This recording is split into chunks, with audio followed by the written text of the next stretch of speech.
CM योगी के बाद अब एक्शन मोड में आ गए योगी के मंत्री जी ने जारी किए आदेश और अधिकारियों को दे दिए निर्देश। सड़क निर्माण में गुणवत्ता से नहीं होगा अब समझौता, अगर की लापरवाही तो योगी सरकार का बुलडोजर दिखाएगा अपनी कार्यवाही। लोकसभा चुनाव से पहले जनता के सभी पहलुओं पर खरा उतरने की पुरजोर तरीके की कोशिश में जुटी बीजेपी, मंत्री से लेकर सांसद भी एक्शन मोड में आए। समीक्षा बैठक के दौरान गरजे योगी सरकार के सड़क एवं परिवहन मंत्री जितिन प्रसाद और सुना डाला अपना फरमान। खस्ताहाल सड़कों को दिवाली से पहले ठीक करने का सख्त आदेश मंत्री जितिन प्रसाद ने दिया है। मुख्यमंत्री योगी आदित्यनाथ की सख्ती के बाद प्रयागराज पहुंचे पीडब्ल्यूडी मंत्री जितिन प्रसाद ने सर्किट हाउस में समीक्षा बैठक की और इस दौरान उन्होंने कहा कि लोक निर्माण विभाग के कार्यों में गुणवत्ता से कोई समझौता नहीं होगा।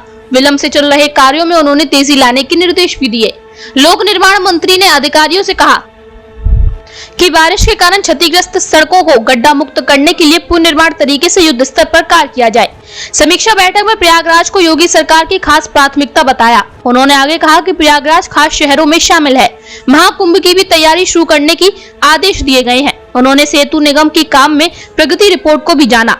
इस दौरान मंत्री जितिन प्रसाद के सामने फ्लाईओवर और रेलवे ओवरब्रिज की भी जानकारी रखी गई।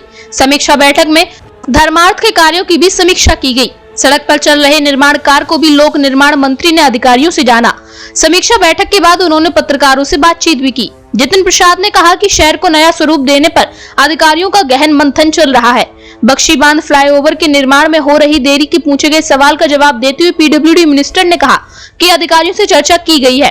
उन्होंने कहा कि विलंब की वजह से कुछ लागत भी बढ़ गई है। बढ़ी हुई लागत को स्वीकृत कराने का काम किया जा रहा है।